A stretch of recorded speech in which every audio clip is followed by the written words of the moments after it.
WhatsApp ഗീസ് ബോക്സ്മെൻ നാസ്മാണ്. ഐക്യുവിന്റെ ഭാഗത്ത് നിന്നും രണ്ട് കില്ലാടികൾ ലോഞ്ച് ആയിട്ടുണ്ട്. രണ്ട് കില്ലാടി മൊബൈലുകൾ എന്ന് പറയാം. എക്സ്പെഷ്യലി ഐക്യു എന്ന് പറയുമ്പോൾ തന്നെ നമുക്കറിയാം ഗെയിമിംഗ് പെർഫോമൻസ് ആണ് നിങ്ങൾ നോക്കുന്നതെങ്കിൽ കണ്ണും അടച്ച് എടുക്കാൻ പറ്റിയ രണ്ട് ഡിവൈസ് ആണ് ഇപ്പോൾ ഐക്യു ലോഞ്ച് ആക്കിയിരിക്കുന്നത്.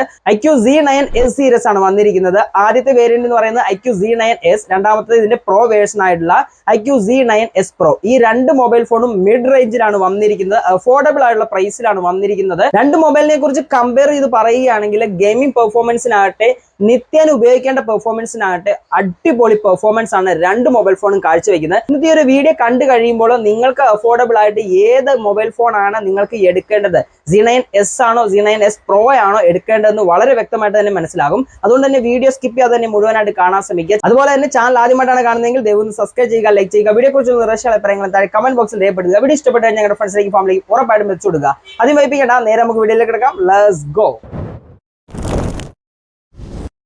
ഐക്യുവിന്റെ ഈ രണ്ട് മോഡലുകൾ നമുക്ക് കിട്ടാൻ പോകുന്നത് ആമസോണിൽ കൂടി തന്നെയാണ്. ഡേറ്റ് വന്നിട്ട് ഐക്യു Z9S എന്ന് പറയുന്നത് 29-ാം തീയതി 12 മണിയോടുകൂടി നമുക്ക് ആമസോണിലൂടെ അവൈലബിൾ ആണ്. ഐക്യു Z9S Pro എന്ന് പറയുന്ന മൊബൈൽ ഫോൺ 23-ാം തീയതി, അതായത് ഇന്ന് 12 മണി മുതൽ നമുക്ക് ആമസോണിൽ അവൈലബിൾ ആണ്. ഈ രണ്ട് മൊബൈൽ ഫോൺസിന്റെയും ബോഡി ഡയമെൻഷൻസിലേക്ക് വന്നു കഴിഞ്ഞാൽ ഐക്യു Z9S-ന് 180 ഗ്രാം ആണ് വെയിറ്റ് വരുന്നത്. അതേപോലെ തന്നെ പ്രോ വേരിയന്റിലേക്ക് വന്നു കഴിയുമ്പോൾ 185 ഗ്രാം വരുന്നുണ്ട്. രണ്ട് മൊബൈലിന്റെയും ഡിസ്പ്ലേ എക്സാക്ട്ലി സെയിം ആണ്. ഈ രണ്ട് മൊബൈൽ ഫോണിലും IP64 water and dust resistant capacity കൊടുത്തിട്ടുണ്ട്. അതേപോലെ തന്നെ രണ്ട് മൊബൈലിനും ഡ്യുവൽ നാനോ സിം ആണ് സപ്പോർട്ട് ആയിട്ട് വരുന്നത്. നമുക്ക് മെമ്മറി കാർഡ് ഇതിലേക്ക് ആഡ് ചെയ്യാനുള്ള ഓപ്ഷൻ വരുന്നില്ല. ഡിസ്പ്ലേയുടെ ഭാഗത്തേക്ക് വന്നു കഴിയുമ്പോഴും എക്സാക്ട്ലി രണ്ട് മൊബൈൽ ഫോണിലും സെയിം ഡിസ്പ്ലേ ആണ് വരുന്നത്. 6.77 ഇഞ്ചിന്റെ 1 ബില്യൺ കളേഴ്സ് സപ്പോർട്ട് വരുന്ന 120 ഹെർട്സിന്റെ റിഫ്രഷ് റേറ്റ് വരുന്ന 3D കർവ് ഡിസ്പ്ലേ ആണ് രണ്ട് മൊബൈൽ ഫോണിലും വരുന്നത്.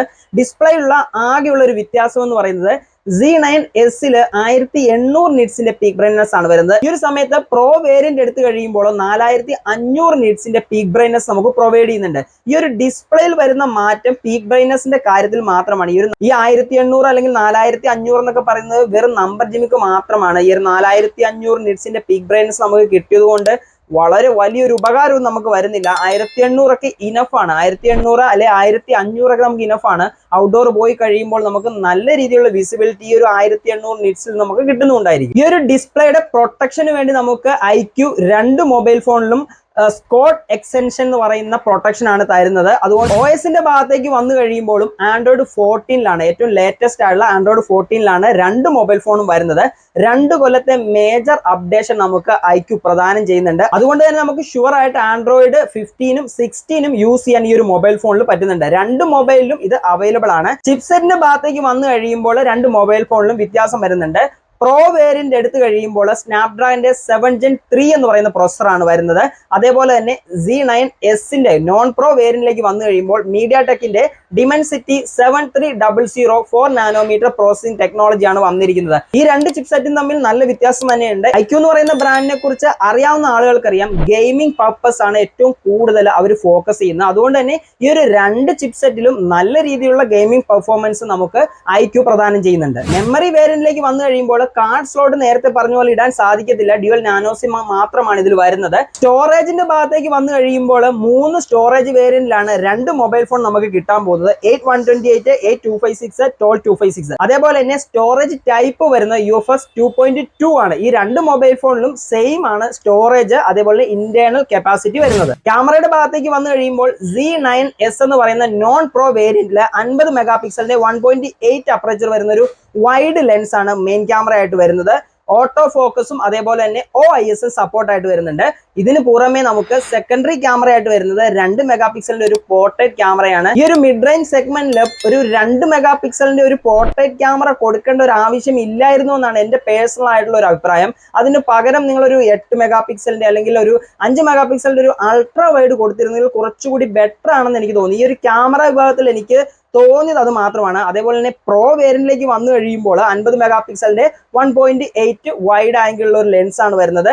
8 മെഗാ പിക്സലിന്റെ അൾട്രാ വൈഡ് ലെൻസ് ഈ ഒരു മൊബൈൽ ഫോണിൽ പ്രോ വേരിയന്റ് വരുന്നുണ്ട്. ബാക്കി കാര്യങ്ങൾ നോക്കിക്കഴിഞ്ഞാൽ നോൺ പ്രോ വേരിയന്റിലും പ്രോ വേരിയന്റിലും സെയിം തന്നെയാണ് ക്യാമറയുടെ കാര്യത്തിലും വരുന്നത്. രണ്ട് മൊബൈൽ ഫോണിൽ നിങ്ങൾക്ക് HDR10+ സപ്പോർട്ടാണ്. നെറ്റ്ഫ്ലിക്സിലും യൂട്യൂബിലും നിങ്ങൾക്കത് രണ്ടും പ്രോപ്പർ ആയിട്ട് തന്നെ യൂസ് ചെയ്യാൻ പറ്റുന്നുണ്ട്. രണ്ട് മൊബൈൽ ഫോൺ ഉപയോഗിച്ച് നിങ്ങൾക്ക് 4K 30 and 60 FPS stable 4K shoot ചെയ്യാനുള്ള ഓപ്ഷനും iQOO തരുന്നുണ്ട്. നോൺ പ്രോ വേരിയന്റിലും അതേപോലെ തന്നെ പ്രോ വേരിയന്റിലും നിങ്ങൾക്ക് 4K സപ്പോർട്ടാണ് ഈ രണ്ട് മൊബൈൽ ഫോണിലും. ഈ ഒരു 4K വീഡിയോ OIS സപ്പോർട്ടോട് കൂടി തന്നെ നിങ്ങൾക്ക് ഷൂട്ട് ചെയ്യാൻ സാധിക്കുന്നുണ്ട്. 16 മെഗാ പിക്സലിന്റെ 2.5 അപ്പറേച്ചർ വരുന്ന സെൽഫി ക്യാമറയാണ് രണ്ട് മൊബൈൽ ഫോണിലും വരുന്നത്. 180 നിങ്ങൾക്ക് 30 FPS ഷൂട്ട് ചെയ്യാനുള്ള ഓപ്ഷൻ വരുന്നുണ്ട്. 4K ഇതിൽ നമുക്ക് ഫ്രണ്ട് ക്യാമറ ഉപയോഗിച്ച് ഷൂട്ട് ചെയ്യാനുള്ള ഓപ്ഷൻ iQOO തരുന്നില്ല. സ്പീക്കർ ഡിപ്പാർട്ട്മെന്റിലേക്ക് വന്നു കഴിയുമ്പോൾ സ്റ്റീരിയോ സ്പീക്കർ സെറ്റപ്പ് ആണ് രണ്ട് മൊബൈൽ ഫോണിലും iQOO കൊടുത്തിരിക്കുന്നത്. എക്സ്ട്രാ കോമൺ ഫീച്ചേഴ്സിലേക്ക് വന്നു കഴിയുമ്പോൾ ബ്ലൂടൂത്തിന്റെ 5.2 ആണ് വരുന്നത്. NFC സപ്പോർട്ടായിട്ട് വരുന്നില്ല, ഇൻഫ്രാറെഡ് പോർട്ട് വരുന്നില്ല, FM റേഡിയോ സപ്പോർട്ടായിട്ട് വരുന്നുണ്ട്. USB Type-C 2.2 OTG ആണ് രണ്ട് മൊബൈൽ ഫോണിലും വരുന്നത്. അണ്ടർ ഡിസ്പ്ലേ ഒപ്റ്റിക്കൽ ആയിട്ടുള്ള ഫിംഗർ പ്രിന്റ് സെൻസേഴ്സ് ആണ് രണ്ട് മൊബൈൽ ഫോണിലും വരുന്നത്. ഇനി ബാറ്ററി കപ്പാസിറ്റിയുടെ ഭാഗത്തേക്ക് വന്നു കഴിയുമ്പോൾ ഒരു 5500 mAh battery capacity Z9S pro വേരിയന്റിലും തരുന്നുണ്ട്. ചാർജിങ് സ്പീഡിൽ അല്ലെങ്കിൽ ചാർജറിൽ വ്യത്യാസം വരുന്നുണ്ട്. Z9S 44 വാട്ടിന്റെ വയർഡ് ചാർജ് വരുമ്പോൾ പ്രോ വേരിയന്റിൽ 80 വാട്ടിന്റെ വയർഡ് ചാർജ് ആണ് വരുന്നത്. ഇത് നല്ല രീതിയിലുള്ള ഒരു വ്യത്യാസം തരുന്നുണ്ട്. ചാർജറിന്റെ കാര്യം പറയുമ്പോൾ എടുത്തു പറയേണ്ട മറ്റൊരു കാര്യം എനിക്ക് ഓർമ്മ വരികയാണ്. Charger out of the box നമുക്ക് iQOO തരുന്നുണ്ട്. രണ്ട് മൊബൈൽ ഫോണിലും തരുന്നുണ്ട്. 7.5 വാട്ടിന്റെ റിവേഴ്സ് ചാർജിങ് സെറ്റപ്പ് രണ്ട് മൊബൈൽ ഫോണിൽ നമുക്ക് കിട്ടുന്നുണ്ട്. 80 വാട്ട് ചാർജർ ഉപയോഗിച്ച് നമുക്ക് 27 മിനിറ്റ് കൊണ്ട് ഈ ഒരു 5500 mAh ബാറ്ററി 50%ലേക്ക് 50% എത്തിക്കാൻ പറ്റുമെന്ന് iQOO അവകാശപ്പെടുന്നുണ്ട്. കളർ വേരിയന്റിലേക്ക് നോക്കി കഴിയുകയാണെങ്കിൽ Z9S നമുക്ക് കിട്ടുന്ന ടൈറ്റാനിയം മാറ്റ് അതേപോലെ തന്നെ ഓക്സിനസ് ഗ്രീൻ എന്ന് പറയുന്ന രണ്ട് കളർ വേരിയന്റിലാണ് കിട്ടുന്നത്. പ്രോ വേരിയന്റിലേക്ക് വന്നു കഴിയുമ്പോൾ ഫ്ലെയിം ബോയ്ഡ് ഓറഞ്ച്, ലെക്സ് ഓറഞ്ച് എന്ന് പറയുന്ന രണ്ട് കളർ വേരിയന്റിൽ കിട്ടുന്നുണ്ട്. കളറിൽ വ്യത്യാസം വരുന്നുണ്ട്. ഇനി എല്ലാവരും കാത്തിരിക്കുന്ന ഈ ഒരു മൊബൈൽ ഫോണിന്റെ പ്രൈസ് സെഗ്മെന്റ് ആയിരിക്കും. iQOOന്റെ സ്റ്റാർട്ടിംഗ് സീരീസ് ആയിട്ടുള്ള Z9S എന്ന് പറയുന്ന ആ ഒരു സീരീസിന് 17,999 ആമസോണിൽ ലഭ്യമാകാൻ പോകുന്നത്. Z9S Pro എന്ന് പറയുന്ന മൊബൈൽ ഫോൺ 21,999, ഏകദേശം 4000 രൂപയുടെ വ്യത്യാസം വരുന്നുണ്ട്. സ്പെക് വൈസ് നോക്കിക്കഴിഞ്ഞാൽ രണ്ട് മൊബൈൽ ഫോണും തമ്മിൽ 4000 രൂപയുടെ വ്യത്യാസം ഉണ്ടെങ്കിൽ കൂടി ആകെപ്പാട് വരുന്ന വ്യത്യാസം എന്ന് പറയുന്നത് നമുക്ക് ഒരു അൾട്രാ വൈഡ് ലെൻസ് ആഡായി വരുന്നുണ്ട്.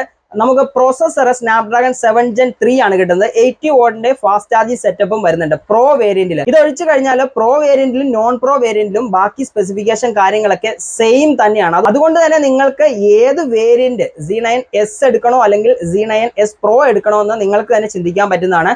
നിങ്ങളുടെ കയ്യിൽ ക്യാഷ് ഒരു 4000 രൂപ കൂടുതൽ ഉണ്ടെങ്കിൽ 7 Gen 3 വരുന്ന പ്രോ വേരിയന്റ് എടുക്കുന്നതായിരിക്കും ബെറ്റർ. ഏതായാലും ഈ രണ്ട് മൊബൈൽ ഫോണും ഗെയിമിംഗ് പർപ്പസിന് അടിപൊളിയായിട്ട് നിങ്ങൾക്ക് യൂസ് ചെയ്യാൻ പറ്റുന്ന മൊബൈൽ ഫോൺസ് ആണ്. iQOO Z9 Pro വേരിയന്റ് ഇന്ന് 23-ാം തീയതിയും Z9S എന്ന് പറയുന്ന നോൺ പ്രോ വേരിയന്റ് 29-ാം തീയതി നിങ്ങൾക്ക് ആമസോണിലൂടെ അവൈലബിൾ ആണ്. ഏതായാലും ഫോൺ എടുക്കാൻ നിൽക്കുന്ന ആളുകൾക്ക് മിഡ് റേഞ്ചിലുള്ള നല്ലൊരു ഗെയിമിംഗ് പെർഫോമൻസ് ഉള്ള അല്ലെങ്കിൽ മൊത്തത്തിലൊരു പെർഫോമൻസ് മോഡൽ മൊബൈൽ ഫോൺ ആണ് നോക്കുന്നെങ്കിൽ ഉറപ്പായിട്ട് പരിഗണിക്കാൻ പറ്റിയ മൊബൈൽ ഫോണാണ് iQOO Z9S-ഉം Z9S Pro-യും. ഏതായാലും ഇന്നത്തെ വീഡിയോ എല്ലാവർക്കും ഉപകാരപ്പെട്ട് കാണുമെന്ന് കരുതിയാണ്. അങ്ങനെ ഉപകാരപ്പെട്ട് കഴിഞ്ഞാൽ നിങ്ങളുടെ ഫ്രണ്ട്സിലേക്ക് ഫാമിലിക്ക് ഉറപ്പായിട്ടും എത്തിച്ചു കൊടുക്കുക. ചാനൽ ആദ്യമായിട്ടാണ് കാണുന്നതെങ്കിൽ നേരത്തെ പറഞ്ഞ പോലെ ഒന്ന് സബ്സ്ക്രൈബ് ചെയ്തിട്ടാണ് ബെല്ലൈക്കൺ കൂടി എനേബിൾ ചെയ്ത് വെച്ചിരിക്കുക. ഇന്നത്തെ വീഡിയോ ഞാനിവിടെ വൈൻഡ് അപ്പ് ചെയ്യണം. മറ്റൊരു നല്ല വീഡിയോ കാണുന്നവരെ Nasimi signing off. Thank you.